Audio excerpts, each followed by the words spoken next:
Sir నమస్కారం sir. నమస్తే.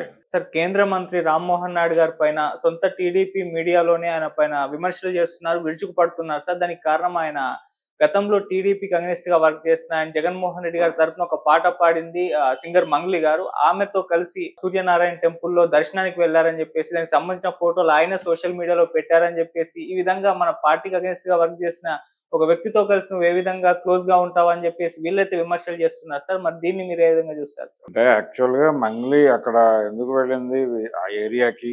ఆవిడ పైగా ఒక స్టేట్మెంట్ ఇచ్చింది. అరసవెల్లి టెంపుల్ బయటే హ్మ్. వచ్చే జన్మ అంటూ ఉంటే శ్రీకాకుళంలో పుట్టాలని కోరుకుంటున్నాను అని మాట్లాడింది ఆవిడ. ఎందుకు వెళ్ళింది అసలు ఆవిడ అంటే అక్కడ ఒక ఈవెంట్ జరుగుతోంది. ఏది అక్కడ ఈ రథసప్తమి సందర్భంగా అక్కడ కొంత కోలాహలము జరుగుతుంది. ఒక జాతర జరుగుతుందక్కడ.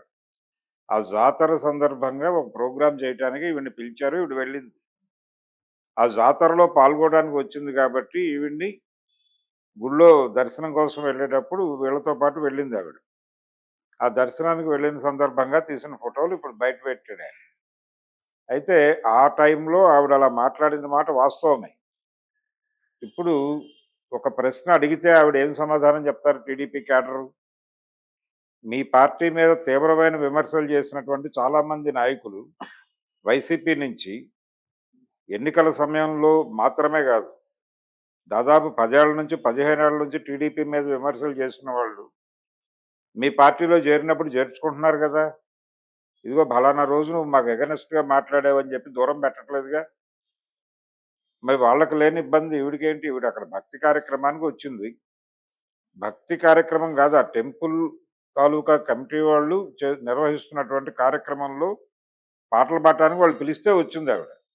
అది పెయిడ్ ప్రోగ్రామే. వచ్చిన ఆవిడ గుడిలో దేవుడి దర్శనం చేసుకుంది. ఆ చేసుకున్న సందర్భంగా ఫోటోలు దిగారు, బయటకొచ్చినాయి. దాన్ని వివాదాస్పదం చేయాల్సిన అవసరం లేదు. అనవసరమైనటువంటి కాంట్రోవర్సీ. పైగా ఆవిడ ఆ గడ్డకి గౌరవం ఇచ్చి మాట్లాడింది. ఏం మాట్లాడింది ఆవిడ? నేను శ్రీకాకుళంలో పుట్టాలనుకుంటున్నాను. తెలంగాణ అయిపోయింది. వచ్చే జన్మలో నేను శ్రీకాకుళానికి తెలంగాణకి ఒక లింక్ ఉంది. తెలంగాణ టు తెలంగాణ అని ఒక ప్రోగ్రామ్ ఉంది. ఆ తెలంగాణ టు తెలంగాణ ప్రోగ్రాంలో వయా శ్రీకాకుళం అని ఒక మాట నడిచేది గతంలో. అంటే తెలంగాణ సాయుధ రైతాంగ పోరాట విరమణ తర్వాత తెలుగు రాష్ట్రాల్లో సాయుధ రైతాంగ పోరాటానికి రంగం సిద్ధమైంది శ్రీకాకుళంలోనే. శ్రీకాకుళం ఉద్యమం సెట్ బ్యాక్ అయిన తర్వాత తిరిగి తెలంగాణలోనే మొదలైంది. So Telangana to Telangana via Srikakulam అనే పదం 70ల్లో చాలా పాపులర్. ఇప్పుడు దాదాపు అలాంటి మాటే అందావిడ. నేను తెలంగాణలో పుట్టాను, శ్రీకాకుళంలో పుట్టాలని కోరుకుంటున్నాను అని. ఆవిడ గతంలో అంటే ఆవిడ పార్టీ ప్రోగ్రాం కోసం రాలా. తెలుగుదేశం పార్టీ కార్యక్రమంలో పాల్గొనడానికి వస్తే ఆ సందర్భంగా ఆవిడతో ఈయన ఫోటోలు దిగితే అది దాన్ని ఇష్యూ చేయండి, తప్పేం లేదు. కానీ అది పార్టీ ప్రోగ్రాం కాదు. ఆ ఆలయానికి సంబంధించిన ప్రోగ్రాం. ఆ బయట జాతర నిర్వాహకులు ఎవరో వాళ్ళు పిలిస్తే వచ్చి పాటలు పాడటానికి వచ్చింది ఆవిడ. 2 రోజుల ప్రోగ్రాం అది. అందులో భాగంగా వచ్చింది తప్ప ఇతర వ్యవహారాలు లేవు అక్కడ. దీన్ని పొలిటికలైజ్ చేయటం మొదలు పెడితే ప్రతిదీ పొలిటికలైజ్ చేయొచ్చు. అంటే ఏదైనా రాజకీయమే. ఏదైనా రాజకీయమే, ఎవరికైనా రాజకీయం కావాల్సిందే. కానీ ఇది కరెక్ట్ కాదు, ఇది మెథడ్ కాదు. ఆవిడ మీద దాడి చేయటం అనేది ఎట్టి పరిస్థితుల్లోనూ ఆమోదయోగ్యం కాదు. ఎవరు కొంచెం సీరియస్‌గా పట్టించుకుని క్యాడర్‌ని మందలించాల్సిన అవసరం ఉంది. కానీ ప్రస్తుతం ఏంటంటే ప్రతి పార్టీకి కూడా ట్రోల్ సైన్యం ఏర్పడిపోయి ఉంది. ప్రతి ఒక్కళ్ళు కూడా ట్రోల్ సైన్యాన్ని ఏర్పాటు చేసుకున్నారు. అవతల పార్టీని విమర్శించడానికి ఏ చిన్న ఐటెం దొరుకుతుందా అని రోజువారీ సెర్చ్ చేస్తూ ఉంటారు. ఇక్కడ మంగ్లీ అనగానే వీళ్ళకి ఇమ్మీడియట్‌గా వీళ్ళ సెర్చ్ బ్రెయిన్స్ ఓపెన్ అయ్యి, ఇదిగో ఈవిడ ఫలానా టైంలో వైఎస్ఆర్‌సీపీకి అనుకూలంగా మాట్లాడారు, పాడారు. పైగా చంద్రబాబు పేరు ఉచ్చరించడమే నాకు ఇష్టం లేదు అని ఆవిడ చెప్పినట్టుగా. అంటే తెలుగుదేశం పార్టీకి కూడా పాటలు పాడమని వీళ్ళు అప్రోచ్ అయినప్పుడు, నేను తెలుగుదేశం కోసం పాడను అని ఆవిడ చెప్పినట్టుగా వీళ్ళు చెప్తున్నారు. ఒకవేళ చెప్తే చెప్పుండొచ్చు. ఆవిడ ఆవిడ పర్సనల్ ఒపీనియన్ అయ్యుండొచ్చు. కానీ నిన్న జరిగినటువంటి గొడవ వేరు. నిన్న ఆవిడ టెంపుల్ వాళ్ళు పిలిచిన ప్రోగ్రామ్‌లో పెయిడ్ పార్టిసిపెంట్ పైగా ఆవిడ.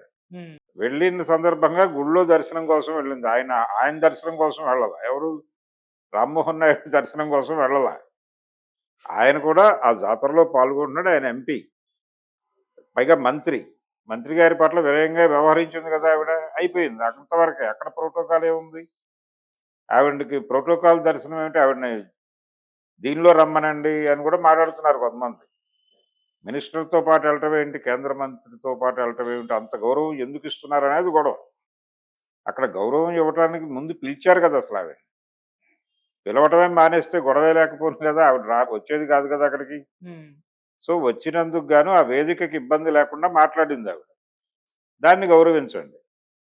అంతే తప్ప దీన్ని అనవసరమైన రాద్ధాంతం చేయటం ఎందుకు? అంటే ఆ రోజున ఆవిడ ఆ మాట అంది కాబట్టి మేమిప్పుడు దాడి చేస్తాం అని చెప్పడం.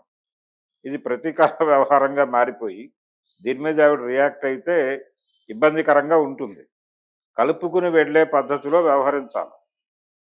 కలుపుకుని వెళ్ళే పద్ధతిలో వ్యవహరించాలి. రెండోది ఇలాంటి ఈ ట్రోల్ సైన్యం తాలూకా దాడుల్ని కంట్రోల్ చేసుకోవాల్సిన అవసరం ఉంది. రామ్మోహన్ నాయుడిని టార్గెట్ చేస్తూ ఇది ఎంత దాకా తీసుకెళ్తున్నారంటే ఈయనేదో వాంటెడ్‌గా ఆ అమ్మాయిని పిలిచినట్టుగా కూడా రాసేస్తున్నారు వీళ్ళు. వీళ్ళకి సంబంధించిన సోషల్ మీడియా ప్లాట్‌ఫార్మ్స్ మీద. ఇది కరెక్ట్ కాదు.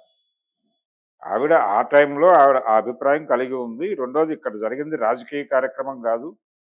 అది ఆ గుడికి సంబంధించినటువంటి జాతరకి సంబంధించిన గొడవ. జాతర నిర్వాహకులు పిలిస్తే వచ్చిందావిడ. ఆ పిలిచిన వాళ్ళని ట్రోల్ చేసుకోండి. హ్మ్. ఎందుకు పిలిచారు అని. వాళ్ళు మేబీ టీడీపీకి రిలేటెడ్ అయ్యుంటారు. అక్కడ ఇంకేదైనా గ్రూప్ తగాదాలు కూడా ఉండుండొచ్చు. ఆ నిర్వాహకులకి, వీళ్ళకి ఏదైనా గొడవలుంటే ఉండుండొచ్చు. దానిలో భాగంగా దీన్ని ట్రోల్ చేస్తున్నారేమో చూడాలి. వాళ్ళని ట్రోల్ చేయొచ్చు గానీ, ఈవిడ్ని ట్రోల్ చేసే అధికారం వీళ్ళకి లేదు. ఓకే. ఆవిడ పైగా చాలా సింపథెటిక్‌గా కాదు. అక్కడ ఏం మాట్లాడాలో అదే మాట్లాడింది. ఆ వేదికకి గౌరవం తెచ్చే పద్ధతిలో మాట్లాడింది తప్ప, అగౌరవపరిచే పద్ధతిలో ఆవిడ మాటలు నడవలేదు.